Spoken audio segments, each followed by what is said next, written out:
Good morning students. आज हम लोग कविता पढ़ेंगे जब याद तुम्हारी आती है। इसके कवि हैं राम नरेश त्रिपाठी। तो इस कविता में कवि ने प्राकृतिक सौंदर्य के विभिन्न दृश्यों के बारे में बताया है और यह बताया है कि संसार के जो रचयिता हैं वह ईश्वर हैं, परमपिता परमात्मा। वह प्रकृति के हर एक कण में व्याप्त हैं, हर जगह पर व्याप्त है। इसी कारण कवि को प्राकृतिक दृश्य देखकर ईश्वर की याद आती है। कवि प्राकृतिक किसी भी दृश्य को देखता है तो वहाँ उसे ईश्वर नजर आते हैं। वर्षा की बूंदों में, लहराती हरियाली में, मदमस्त हवा, चमकते सितारों से जगमगाती रात्रि, ओस के कणों में, फूलों में, झरनों में, नदियों में, सागर में जो ज्वार भाटा आता है, हर दृश्य में कवि को ईश्वर ही नजर आते हैं, ईश्वर ही याद आते हैं। क्योंकि ये सब जो भी चीज़ें हैं यह ईश्वर ने ही बनाई हैं। ये तो किसी की बनाई हुई, किसी इंसान की बनाई हुई चीज़ नहीं है। नदियों का बहना, ओस का गिरना, हरियाली, हवा बहना, ये सब प्राकृतिक चीज़ें हैं। तो ये सब चीज़ें ईश्वर की देन है। तो इन सारी चीज़ों को देखकर कवि को ईश्वर याद आते हैं। आइए कविता पढ़ते हैं। जब छम छम बूंदें गिरती हैं, बिजली चमचम कर जाती है, मैदानों में, वन बागों में जब हरियाली लहराती है, जब ठंडी ठंडी हवा कहीं से मस्त ढोकर लाती है, हे जग के सृजनहार प्रभु तब याद तुम्हारी आती है।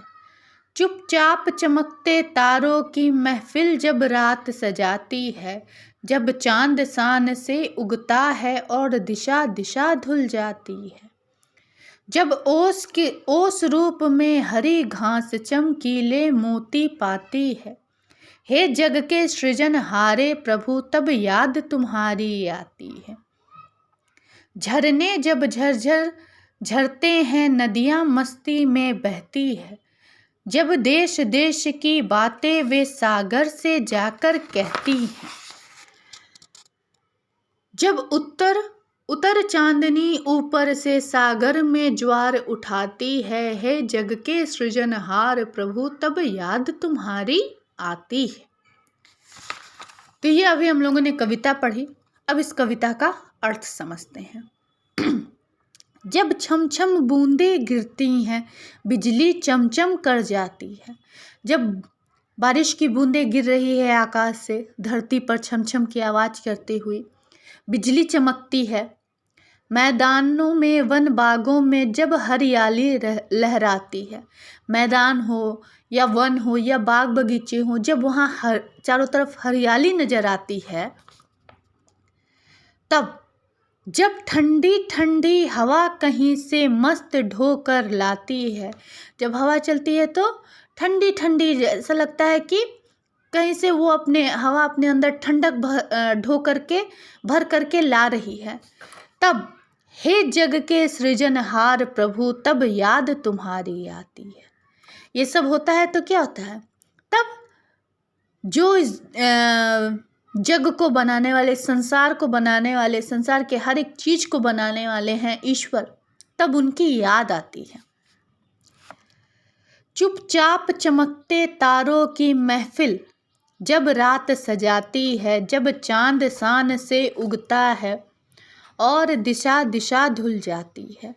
चुपचाप तारे क्या होते हैं, चुपचाप अपनी जगह पर स्थिर नज़र आते हैं, हमें चमकते नज़र आते हैं।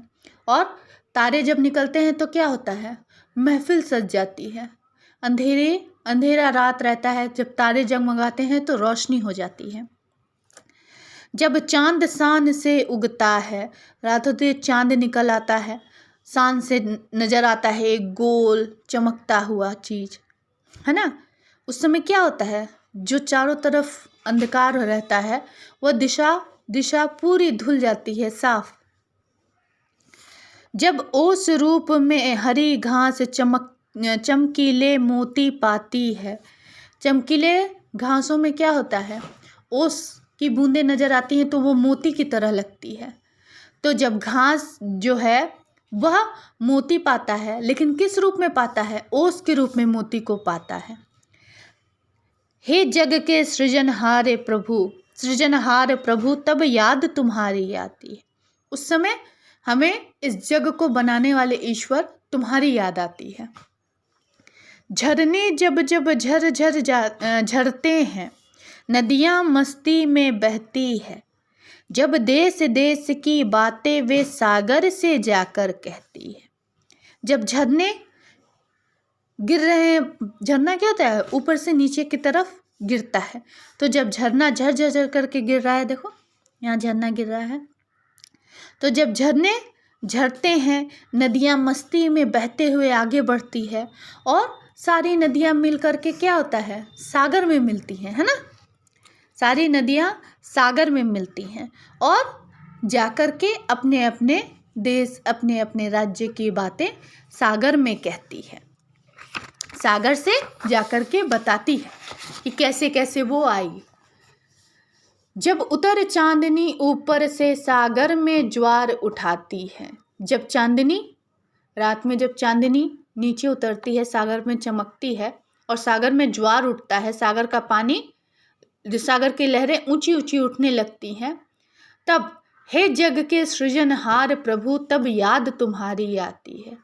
तब हमें हे जग को बनाने वाले, हे जग के रचयिता, सबको बनाने वाले प्रभु, हे ईश्वर, तब हमें तुम्हारी याद आती है। मतलब यहाँ कहा जा रहा है, यहाँ कवि कह रहे हैं कि प्रकृति के, संसार की जो भी चीज़ें हैं वह देखकर उन्हें सिर्फ ईश्वर की याद आती है, क्योंकि इन सब के रचयिता, इन सब को बनाने वाले ईश्वर ही हैं। क्या अद्भुत प्राकृतिक चीज़ें हमारे आसपास हैं, कितना सौंदर्य है। फूल, पेड़, पत्ता, नदी, ये जो चंद्रमा, तारे, सूर्य, ये सब जो भी है वो सब कितना सुंदर लगता है। तो ये सब चीज़ों के जो रचयिता हैं ईश्वर, आपकी याद हमें हर पल आती है, ऐसा कवि इस कविता में कह रहे हैं। तो ईश्वर ने जो प्राकृतिक चीज़ों की जो रचना की है, तो हमें उसका ख्याल रखना चाहिए, ध्यान रखना चाहिए, उन्हें गंदा नहीं करना चाहिए। ईश्वर को प्रकृति की प्रत्येक वस्तु एवं प्राणी में हम अनुभव कर सकते हैं और हमें अनुभव करना चाहिए, ऐसा कवि कह रहे हैं। तो ये हम लोगों ने कविता पढ़ी, इसका शब्दार्थ यहाँ पर है, जिसे आप लोग याद कर लीजिएगा।